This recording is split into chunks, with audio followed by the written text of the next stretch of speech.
Hello everybody, today we're going to be talking about chapter 2.7 and 2.8.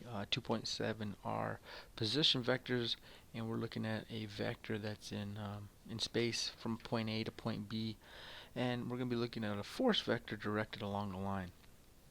So if you look at the screen here, I have my axis that's labeled in green, x, y, z, and I have a vector r, and we can say that r is from point 0, or our origin, and the point out here, we'll just call this point P, and we'll label it X, Y, Z.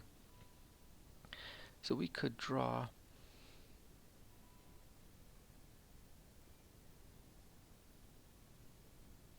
just so kind of we can orientate ourselves, and we would have our directions from this vector along each axis. So vector R has a displacement, or a position, not displacement, a position along each axis. And how we find that position is, we would say this is our I direction, this is our J direction, and this is our K direction. So what we would do is say vector R then is going to be from point P to point 0. So we would actually say from 0 to X would be a positive. Since we're going in a positive direction, it would be X, and then our position would be I, plus Y, J. Again, we're going positive in the Y, and then we're also going positive in the K. And that's the reason I show my direction along the axis and which way I'm going, so that way I know what my position is going to be, either positive or negative. And that would be my position vector for R. Now let's take a quick look at something else. So I have a position vector, or a vector here, and I'm going to find its position vector from point A to point B. And the first thing that we'd have to do is we'd have to have some type of point. So what's the label of this point? So we're going to name it XA, YA, and ZA. And then we're going to label this point over here XB, YB, and ZB. So we could use the triangle rule to solve for this. And I'm going to go ahead and draw.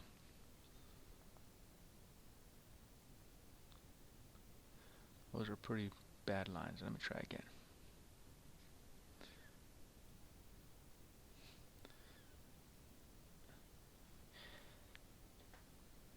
So we could call this vector B, and we could solve this for vector A. And so what we're doing is we're looking from RB, and we would subtract RA.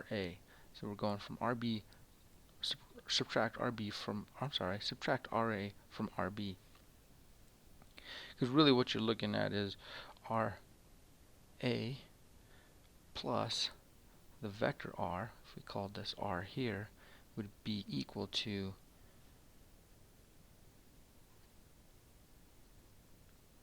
my vector B. So if I'm solving for R, then R would be equal to be RB minus RA. Simply, we could just say that XB, this point here in the x-axis, plus YB, the j-axis, plus ZB in my K, minus XAI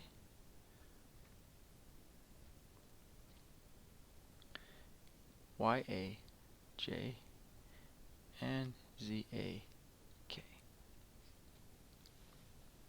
Okay, so by looking at this, we would just simplify this by saying R is equal to XB minus XA. So we're looking for my I's. So I didn't write my I there. So we'd be looking for my I's. The next, we'd be looking for my j's, or my components in the y-axis, and then lastly we'd be looking for k.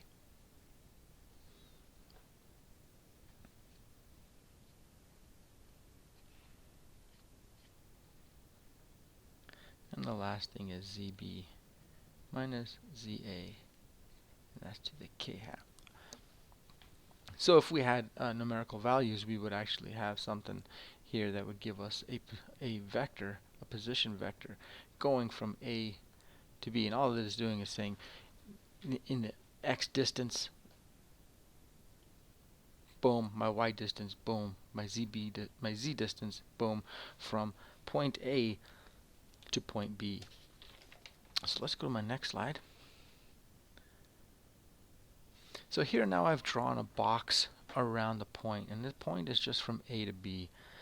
And we've already said that this point here to this point here. So if I draw out these,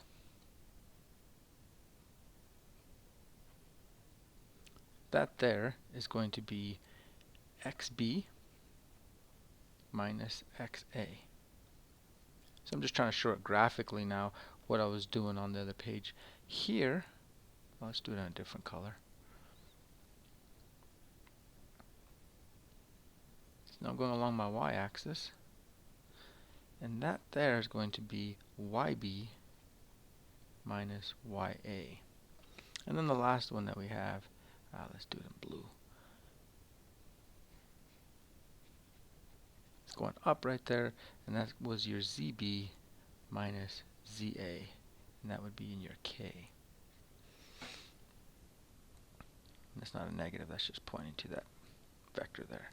So hopefully that kind of graphically helps you visualize what we're doing there by trying to find the actual position vector.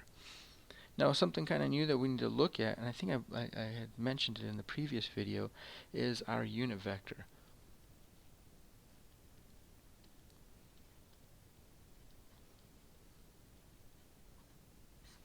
And I told you that sometimes it's denoted by U or an E. A lot of times I use E, sometimes I use U. It just, I guess, depends on how I wake up that morning.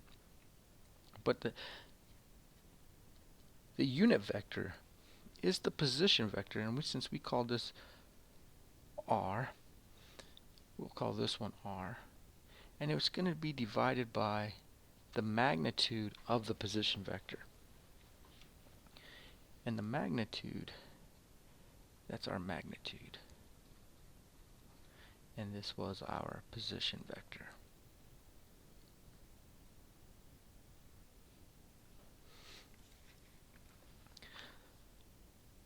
So now if we went along and said, okay, now I want to look at a force vector directed along a line. So now let's let's say that I have a force here acting along this line. It's a force. And we'll just call it F. I could come in and say that the force is going to be equal to whatever that force is multiplied by my unit vector. So now you can see that I have magnitude and what does the unit vector do? It shows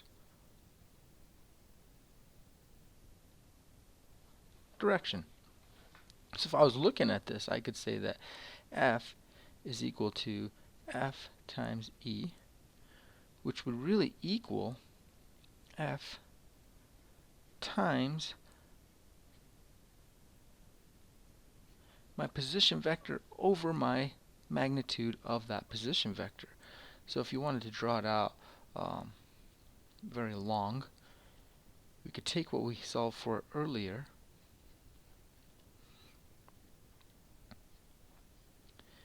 and we got plus yb minus ya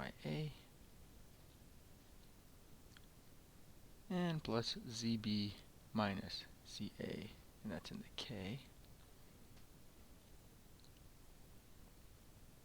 That would be all divided by the magnitude. Now, what is the magnitude?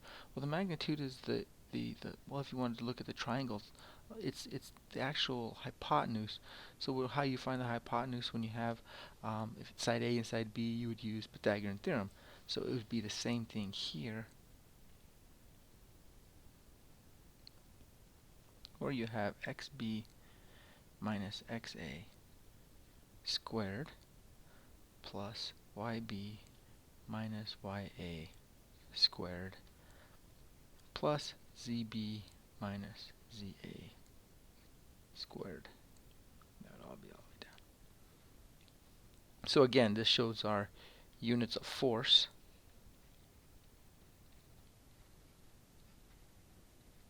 And our R here in this example is units of length. So some important points. Position vector R locates one point relevant to another point. So that's our position vector. So all we're doing is showing from point A to point B how it's relevant, how they're relevant. Those 2 points are relevant to each other. The easiest way to formulate components of a position vector: find the distance and direction, travel in the x, y, and z. So sometimes you want to find the actual point. So sometimes they give distances from the axis, and you actually have to find point A, point B, point C, and then you can look at the vector and what direction it's going to figure out when your position vector is going to be positive or negative in each along each axis. And then the force F acting in the direction of the position vector is determined and is multiplied by its magnitude. So in the next video, I'm going to go ahead and do 2 videos for examples for problems or for chapters 2.7 and 2.8.